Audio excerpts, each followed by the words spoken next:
नमस्कार मेरे साथियों। स्वागत है आप सभी का आपके अपने channel GK GS exam platform पर। साथियों, आपने इतिहास कई बार पढ़ा होगा और उसको अच्छे से समझा होगा। तो आज हम करने वाले हैं यहाँ पर इतिहास के कुछ इम्पोर्टेंट टॉपिक, जैसे प्राचीन भारत, मध्यकालीन भारत, आधुनिक विश्व का इतिहास, विश्व का भूगोल। जो भी आपको ये टॉपिक दिखाई दे रहे हैं, हम एक के बाद एक सभी को लगातार इस चैनल पर करने वाले हैं। अगर आप चैनल पर नए हो तो चैनल को सब्सक्राइबर जरूर कर देना। हम लगातार लगभग यहाँ पर 30 की टॉपिक देखने वाले हैं। जो भारत रत्न से सम्मानित व्यक्ति हैं उनको भी हम यहाँ पर करने वाले हैं। विश्व एक दृष्टि में क्या है, क्या नहीं है, भौगोलिक उपनाम, भारत और विश्व का सबसे बड़ा, सबसे छोटा, भारत में और विश्व में। तो लगभग बहुत ही अच्छा सेशन रहने वाला है। और मैं आपसे एक बार और कहूँगा कि अगर आपने चैनल को सब्सक्राइब नहीं किया तो शेयर कर दीजिए और इसको अपने दोस्त तक जरूर पहुंचा देना। ठीक है, तो आज हम करेंगे भारत का प्राचीन इतिहास। ठीक है दोस्तों, यहाँ पर अपना पहला क्वेश्चन है प्राचीन भारतीय इतिहास का। इतिहास का जनक माना जाता है तो किसको? हेरोडोटस को इतिहास का जनक माना जाता है। ठीक है साथियों, किनको माना जाता है? तो हेरोडोटस को माना जाता है। ठीक है साथियों, अगला क्वेश्चन है हेरोडोटस निवासी थे। तो हेरोडोटस कहाँ के निवासी थे? तो यूनान के निवासी थे। कहाँ के थे? यूनान के निवासी थे हेरोडोटस। इन्होंने कौन सी पुस्तक लिखी थी? तो इन्होंने हिस्टोरिका नामक पुस्तक लिखी थी हेरोडोटस साहब ने। ठीक है, अगला जो क्वेश्चन है नेचुरल हिस्ट्री पुस्तक लेखक कौन है? तो पिल्ली ऑप्शन यहाँ पर मतलब यह सही हो जाएगा। ठीक है ना। अगला है अ, भारत का प्रथम इतिहासकार किसे कहा जाता है या किसे माना जाता है? तो कल्हण इसका करेक्ट आंसर हो जाएगा साथियों।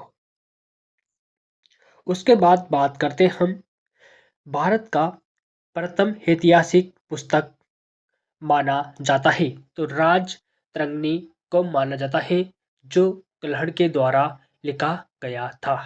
अगला है भारत का प्राचीन नाम क्या था? तो भारत को जम्बू द्वीप भी कहा जाता था, पहले भारत का प्राचीन नाम था। अगला क्वेश्चन है भारत को हिंदुस्तान किसने कहा था? तो भारत को हिंदुस्तान ईरानिया, जो ईरान देश के व्यक्ति थे, उन लोगों ने भारत को हिंदुस्तान कहा था। अगला है भारत को इंडिया कहा था, किसने कहा था? तो यूनान यूनान देश के व्यक्तियों ने भारत को इंडिया कहा था। अगला क्वेश्चन है अपना अभिलेखों का अध्ययन क्या कहलाता है? इसको एपिग्राफी कहा जाता है, अभिलेखों के अध्ययन को। ठीक है ना। अगला जो क्वेश्चन है भारत का सबसे प्राचीनतम प्रथम अभिलेख है, तो इसको बोगाज कोई अभिलेख एशिया माइनर में स्थित है। अगला है भोगाज भोगाज कोई अभिलेख में किन वैदिक देवताओं का उल्लेख मिलता है? भोगाज जो भोगाज कोई अभिलेख है ना, इसमें इंद्र, वरुण, मित्र, नास्ते जैसे देवताओं का वर्णन मिलता है। किसमें? कौन से अभिलेख में? तो नाम हो जाएगा भोगाज कोई अभिलेख में।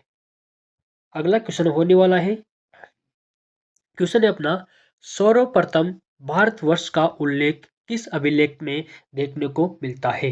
तो ध्यान रखना, हाथी गुफा नामक अभिलेख था, उसके अंदर सर्वप्रथम भारतवर्ष उल्लेख देखने को मिलता है। अगला है हाथी गुफा अभिलेख किससे संबंधित है? हाथी गुफा किससे संबंधित है? तो इसका जो है कलिंग शासक राजा खारवेल से संबंधित है। अगला क्वेश्चन है हाथी गुम्फा अभिलेखक स्थित है? तो ओडिशा में स्थित है। कौन सी?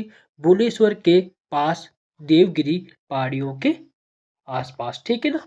अगला है, आदि मानव ने सर्वप्रथम क्या सीखा था? तो आदि मानव ने सर्वप्रथम आग को जलाना सीखा था। मानव ने सर्वप्रथम प्रयोग किया था, तो तांबा धातु का मानव ने सर्वप्रथम अपने काम में लिया था। अगला है, मानव द्वारा बनाया गया प्रथम औजार कुल्हाड़ी था। क्या था? कुल्हाड़ी मानव ने सर्वप्रथम अपना औजार बनाया था। अगला क्वेश्चन की मैं बात करता हूँ, तो कहा गया है यहाँ पर कि मानव ने सर्वप्रथम किसको पालतू बनाया था? तो कुत्ता, डॉग्स को इन्होंने पालतू जानवर बनाया था। अगला है, मानव द्वारा उपयोग में लाया गया पहला अनाज कौन सा था? तो मानव के द्वारा इन्होंने जो सर्वप्रथम अनाज खाने के रूप में उपयोग किया गया था, तो वह जौ को किया गया था। ठीक है साथियों, अगर सेशन अच्छा लग रहा है तो लाइक शेयर सब्सक्राइबर जरूर। अगला क्वेश्चन है, भीमबेटका की खोज की थी। तो भीमबेटका की खोज डॉक्टर विष्णु श्रीधर वाकणकर ने लगभग 1957 से 58 के बीच में की गई थी। अगला है, भीमबेटका है मतलब भीमबेटका कहाँ पर है? तो ये मध्य प्रदेश के रायसेन नामक जिले में देखने को मिलती है। अगला अगला जो क्वेश्चन हो जाएगा अपना, प्राज्ञ ऐतिहासिक चित्रकला का सबसे प्रसिद्ध स्थान कौन सा है? तो भीमबेटका है। भीमबेटका की खोज किसने की थी? तो श्रीधर ने की थी। कब की थी? 1957 से 58 के मध्य। कहाँ पर है? मध्य प्रदेश के रायसेन जिले में है। अगला है, भीमबेटका प्रसिद्ध है गुफा शैल चित्रों की देखने को मिलती है साथियों। अगला क्वेश्चन है साथियों अपना, भीमबेटका चित्र में किसका चित्रण मिलता है? तो ध्यान रखना, वहां पर पशु और शिकारों के शिकार के दृश्य भीमबेटका जो चित्र है उनमें देखने को मिलता है। अगला है, भीमबेटका के चित्र में सबसे अधिक किस रंग का प्रयोग किया गया है? तो लाल मतलब गेरू रंग का प्रयोग भीमबेटका के जो चित्र बनाए गए थे उनमें प्रयोग किया गया था। अगला है कि अगला कह रहा है यहाँ पर, भीमबेटका को यूनेस्को द्वारा किस वर्ष विश्व धरोहर स्थल घोषित किया गया? 2003 में किसको? भीमबेटका को यूनेस्को की सूची में शामिल कर लिया गया था। उसके बाद आता है उसके बाद आता है पाषाण एवं मध्य पाषाण काल। आग का आविष्कार तथा होमो सेपियंस ज्ञानी मानव उदय हुआ था। तो पाषाण काल में हुआ था। कब हुआ था? कब हुआ था? पाषाण काल में हुआ था। अगला क्वेश्चन है, पूरा पाषा पूरा पाषाण काल के औजार उपकरण प्राय किस पत्थर के बने होते हैं? तो इसको किसको क्या कहा जाता है? इसको क्वार्टजाइट कहा जाता है। अगला है, पूरा पाषाण काल के लोग मुख्य व्यवसाय क्या करते थे? तो शिकार करना उनका अच्छा काम था। अगला है, मध्य पाषाण काल मध्य पाषाण काल का अन्य क्या नाम था? तो मध्य पाषाण काल का अन्य नाम था माइक्रोलिथिक युग कहा जाता था। अगला है, मध्य पाषाण काल के प्रमुख औजार को क्या कहा जाता है? तो इसको माइक्रोलिथ लघु पाषाण कहा जाता था। अगला क्वेश्चन है, पशुपालन का प्रारंभ कहाँ से हुआ था? तो मध्य पाषाण काल से हुआ था। ठीक है साथियों, अगला है कि एक ही अगला क्वेश्चन है साथियों, अगला क्वेश्चन क्या कह रहा है? देखना थोड़ा, एक ही कब्र से 3 मानव कंकाल कहाँ से मिले थे? तो दमदमा से, मध्य पाषाण काल से एक ही कब्र में 3 व्यक्ति देखने को मिले थे। अगला है, मध्य पाषाण काल में सामुदायिक कब्र कब्रिस्तान के साक्ष्य किस स्थल से? तो महदह स्थल से देखने को मिले थे। अगला क्वेश्चन है साथियों, अनेष्टि कार्यक्रम अनेष्टि अनेष्टि कार्यक्रम अंतिम संस्कार का प्रारंभ किस काल में हुआ था? तो मध्य पाषाण काल में हुआ था। ठीक है साथियों, अगला, हड्डी द्वारा निर्मित उपकरणों और मानव कंकाल के प्रसिद्ध मध्य पाषाण स्थल कौन सा है? तो ये हो जाएगा सराही नाहर राई, जो प्रतापगढ़ उत्तर प्रदेश में देखने को मिलता है। ठीक है साथियों, अगला जो अपना बात करते हैं, अब हम सब किसकी बात करते हैं?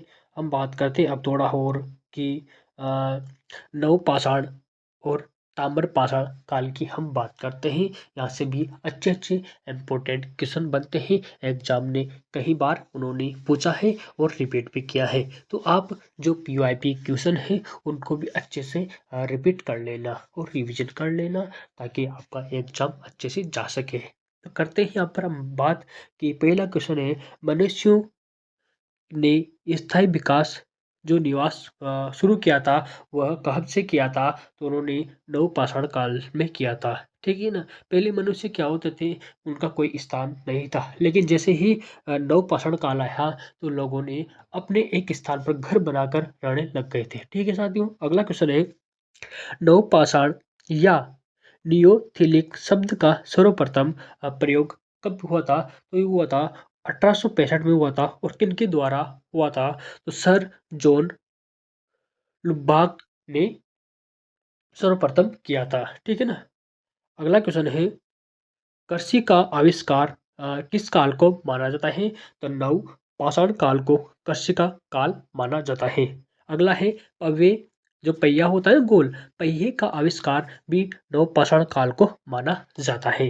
ठीक है साथियों, अगला है, चावल की खेती का प्राचीनतम साक्ष्य नव पाषाण काल में कहाँ से प्रारंभ हुआ था? तो ये हुआ था कोहिल्ड हवा, उत्तर प्रदेश के बेलन घाटी से देखने को मिला था। ठीक है ना साथियों, सेशन अच्छा लग रहा है तो अपने दोस्त को भी जरूर शेयर कर देना, ताकि वो भी अच्छे से पढ़ ले और एग्जाम की तैयारी कर ले। ठीक है ना, अगला जो क्वेश्चन है अपना, राग का टीला किस नवपाषाण कालीन पुरा स्थल से मिले हैं?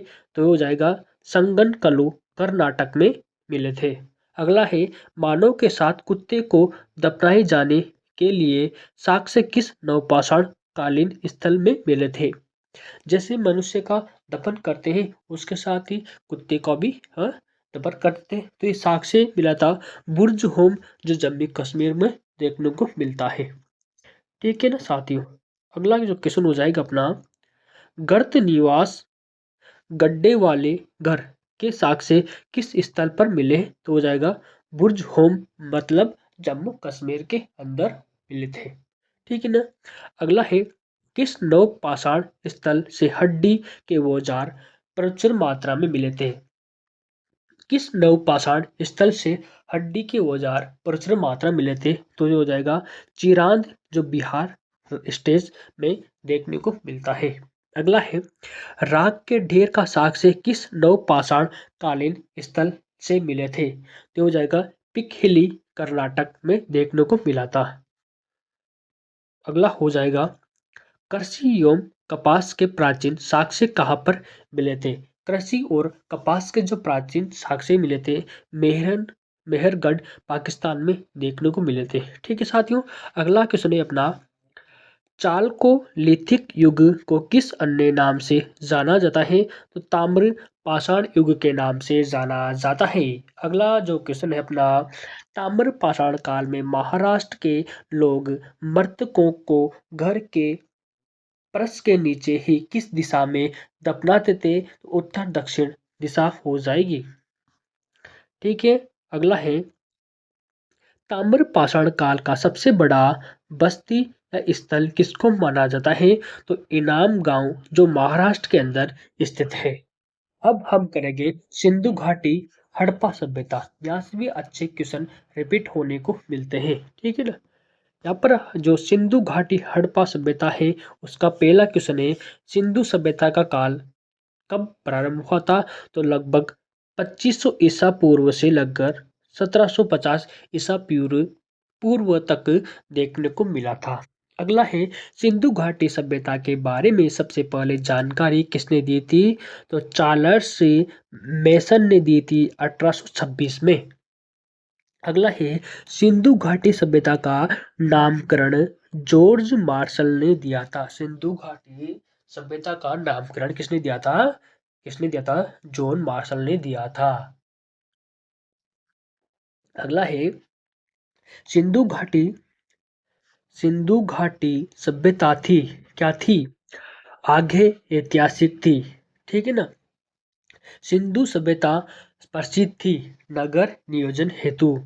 सिंधु सभ्यता की लिपि बहुचित्रात्मक थी।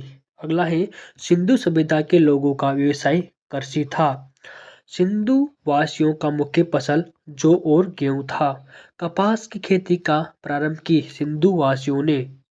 ठीक है साथियों, अगला क्वेश्चन है अपना सिंधु सभ्यता का पूर्वी एवं पश्चिम पूरा स्थल है। तो आलमगिरीपुर मेरठ उत्तर प्रदेश में, सूतकांगेडोर जो बलूचिस्तान में देखने को मिलता है। अगला क्वेश्चन है सिंधु सभ्यता का उत्तरी और दक्षिण पूरा स्थल कहाँ है? तो उत्तरी जो हो जाएगा वो तो हो जाएगा मांडा अखनूर जम्मू कश्मीर में, और दक्षिण हो जाएगा दाइमाबाद अहमदनगर महाराष्ट्र में देखने को मिलेगा। ठीक है साथियों, अगला क्वेश्चन देखने को मिलेगा आपको आलमगिरीपुर स्थित कहाँ पर है? हिंडन नदी पर स्थित है। मांडा स्थित है चिनाब नदी के किनारे। सिंधु सभ्यता थी नगरीय सभ्यता। सिंधु सभ्यता का आकार कैसा होता है? इसका आकार चित्राकार देखने को मिलता है। सिंधु सभ्यता का प्रमुख बंदरगाह लोथल है। सिंधु सभ्यता का जो प्रथम प्रमुख कैसा था? लोथल बंदरगाह था। ठीक है ना। अगला है लोथल स्थित है भगवान नदी के किनारे। सिंधु वासियों पूजा करते थे पशुपति भगवान की। सिंधु सभ्यता का अन्य नाम है हड़प्पा सभ्यता। साथियों ये प्राचीन भारतीय प्राचीन ऐतिहासिक कुछ इंपॉर्टेंट थे, और उसके बाद हम कल करेंगे। आपको बता दूं मैं आपको साथियों थोड़े और क्वेश्चन इसके बच गए, मैं आपको कल के एपिसोड में डाल दूंगा। और चैनल को लाइक शेयर सब्सक्राइब जरूर कर देना। पढ़ेंगे कल हम हिंदू सभ्यता के प्रमुख स्थल। ठीक है साथियों।